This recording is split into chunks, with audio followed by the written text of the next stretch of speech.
ব্যানার্জিকে, মমতা ব্যানার্জিকে হারাবো, আর ওদের দলের যে কটা মুসলমান এমএলএ জিতে আসবে, বিজেপি সরকারে আসবে, চ্যাংদোলা করে তুলে রাস্তায় ফেলবো, এই রাস্তায় ফেলবো।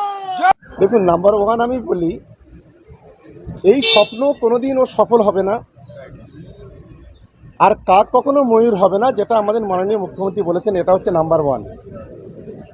আর দুই, একটা বিষয় বলি যে ওই এমএলএদের যারা জিতে আসবে তাদের ছুঁড়ে ফেলে দেওয়া তো দূরের কথা, বাংলার সংখ্যালঘু মুসলমানদের একজন সাধারণ নাগরিকের ও পশম ছুঁয়ে দেখা কীরকম বাপের বেটা আমি সেই দিন দেখব, এটা আমরা খুব পরিষ্কারভাবে বলছি। ফলে এই ধরনের কথা বলে বাজার গরম করে বাংলা সংস্কৃতিকে ধ্বংস করে যে ধরনের নোংরামি কথা বলছে, 2026-এ মানুষ ওকে লেজে গোবরে করে ছাড়বে। আর চতুর্থবারের জন্য যে মমতা বন্দ্যোপাধ্যায় সম্পর্কে বড় বড় কথা বলছে, এই মমতা বন্দ্যোপাধ্যায় 2026-এ চতুর্থবারের জন্য মুখ্যমন্ত্রী হবে, এটা আপনারা দেখে নেবেন। সকালে বিজেপি বলছে শুভেন্দু অধিকারীকে খুনের চক্রান্ত করা হচ্ছে এবং সেই কারণেই কালো পোশাক পরে একজন অপরিচিত ব্যক্তি হাউসে ঢুকে গিয়েছিলেন, যাকে পরে ট্রেস করা যায়। ওকে খুন করার চাইতে রাস্তার একটা কুকুরকে মেরে দেওয়া অনেক ভালো। এটা বাংলার মানুষের, বাংলার তৃণমূল কংগ্রেসের এই কালচার নয়। আর তৃণমূল কংগ্রেসীরা কখনো, বা বাংলার আমি মনে করি অন্য কোনো রাজনৈতিক দল এই ধরনের গ্রহিত কাজ করবে, এটা কখনো আমি মনে করি না। টিএমসি ও বিজেপি মুসলিম ছাড়া পলিটিক্স করতে পারছে না এখন। হ্যাঁ, টিএমসি বিজেপি মুসলিম ছাড়া পলিটিক্স করতে পারছে না। দেখুন না, 2021 সালের রেজাল্টটা দেখুন, 2024 সালের রেজাল্টটা দেখুন, কিভাবে লেজে গোবরে করে দিয়েছে বাংলার মানুষ। বাংলার সংস্কৃতি হলো হিন্দু, মুসলমান, খ্রিস্টান, আদিবাসী, পার্সি, জৈন, যত সম্প্রদায়ের মানুষ হলো আছে, তারা সবাই ঐক্য, সকলে একটা সম্প্রীতি আছে। ওই শুভেন্দু কি বললো আর কে কি বললো, এতে বাংলার মানুষের কিছু আসে না, যায় না। আসাদুদ্দিন ওয়েসির দল AIMIM তারা বলছে রাজ্যের সবকটা আসনে প্রতিদ্বন্দ্বিতা করবে। আপনাদের বিরোধী রাজনৈতিক দল তারা বলছে আপনাদের সংখ্যালঘু ভোট ব্যাংকে ফাটল ধরাবে AIMIM। দেখুন, একটা কথা বলি, বাংলার সংখ্যালঘুদের যদি পাশে কেউ থাকে, সেটা দিদি আছে, মমতা বন্দ্যোপাধ্যায় আছে। ফলে কোথায় মিন, কোথায় পিন, কে আছে না আছে দেখবেন। গতবারেও এরা কিছু কিছু জায়গায় ক্যান্ডিডেট দিয়েছিল, কোনো লাভ হয়নি, আর আগামী দিনে কোনো লাভ হবে না।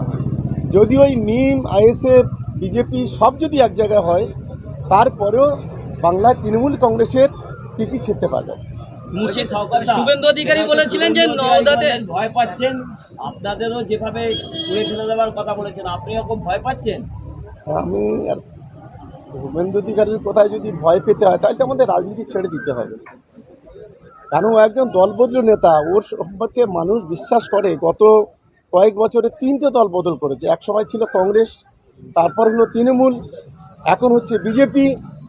এখন টিআরপিটা বাড়াতে হবে, নিজেদের ঘরের ভিতরে দ্বন্দ্ব, নিজেদের একটার পর একটা বিধায়ক তৃণমূল কংগ্রেসে যোগ দিচ্ছে। এখন যে কোনোভাবে এই ধরনের কথা বলে মুডটাকে ঘুরিয়ে দিতে হবে, তাই ও এই ধরনের কথা বলছে। ওকে দেখে একটা পাগলা কুকুর পর্যন্ত ভয় করে না। শহর কলকাতার একটা কলেজ, যোগেশচন্দ্র চৌধুরী কলেজ, সেখানে সাবির আলী এবং তার দলবলের বিরুদ্ধে অভিযোগ, ক্যাম্পাসে ঢুকে জোর করে ছাত্রীদের গায়ে রং দিয়েছে। কলকাতা পুলিশ ছিল বাইরে নীরব দর্শকের ভূমিকা। দেখুন, এটা আমাদের সরকার খুবই তৎপর। রাজ্যের মাননীয় মুখ্যমন্ত্রী, আজকের আমাদের রাজ্যের স্বরাষ্ট্রমন্ত্রী, তিনি দক্ষতার সঙ্গে বিষয়গুলো দেখছেন। তিনি কখনো সমাজ বিরোধীকে কোনো সাপোর্ট করেন না, এবং তার সমাজ বিরোধীদের বিরুদ্ধে যথেষ্টভাবে কঠোরভাবে স্টেপ নেন। এটা আপনারা সকলেই দেখছেন। এই সাবির আলীর অ্যারেস্ট হবে নিশ্চিতভাবে, সেটা স্বরাষ্ট্র দপ্তর আছে, রাজ্যের মাননীয় মুখ্যমন্ত্রী আছে, নিশ্চিতভাবে দেখতে পাবেন। সময়ের সঙ্গে সঙ্গে সব কিছু দেখতে পাবেন। যাদবপুর বিশ্ববিদ্যালয়ে আজাদ কাশ্মীর লেখা রয়েছে, দেউচা পাচামিকে আলাদা করার কথা বলা হচ্ছে, মণিপুরকে আলাদা করার কথা বলা হচ্ছে।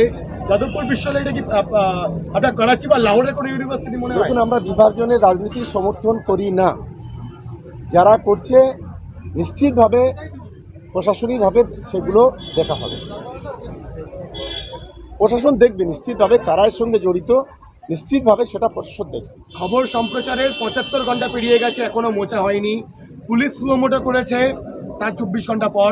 এখনো অবধি কেউ অ্যারেস্ট হয়নি, ভারতের বুকে বসে, কলকাতার বুকে বসে দেশ বিরোধী কথা বলে যাবে? দেখুন, আমাদের সরকার, আমি ফের বলছি, খুবই তৎপর।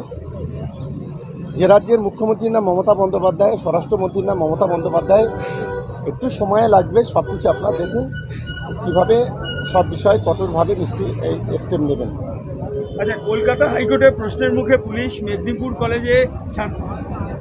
আচ্ছা, আর একটা বলি, ওবিসি সংরক্ষণ নিয়ে চিফ সেক্রেটারি ভার্চুয়ালি হাজিরা দিয়েছিলেন। তার যুক্তি, হাইকোর্টের অর্ডারে ওবিসি এ ওবিসি বি কোনভাবে ভাগ হবে সেটা উনি বুঝতে পারেননি। এটা আমাদের দল এবং আমাদের সরকার এর আগে পরিষ্কার ক্লিয়ার করে দিয়েছে, ওই বিষয়ে আমি কোনো মন্তব্য করছি না।